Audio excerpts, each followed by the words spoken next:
ও আর কোনো কেস হবে না, তাই তো? রাজা কেন ওকে মারতে যাবে? ও তো সুইসাইড করেছে। সুইসাইড তো রাজার জন্যই করেছে। অ্যারেস্ট করুন রাজাকে। তা পারবেন না, মাসে মাসে আপনাদের ভাতা বন্ধ হয়ে যাবে না? আপনারা আইনের লোক হয়ে যদি নেতাদের ফাঁসাচ্ছেন, তাহলে আমরা কোথায় যাব? Out, I say get out, out. আরে এক্ষুনি লাগাবো, ঘরে যাবো। Sir sir sir sir sir, আমি আপনার কাছে অনুরোধ করছি, সারা রাত ওর বোনের লাশ পড়ে আছে, ও না গেলে দাফন হবে না স্যার।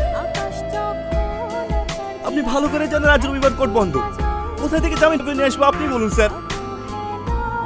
আপনি দয়া করে ওকে ছেড়ে দিন না স্যার, আমি আপনার কাছে হাত জোড় করে অনুরোধ করছি, প্লিজ স্যার। আমি ছেড়ে দিচ্ছি। আমি কথা দিচ্ছি স্যার, কিচ্ছু হবে না। আমার ওকে স্যার।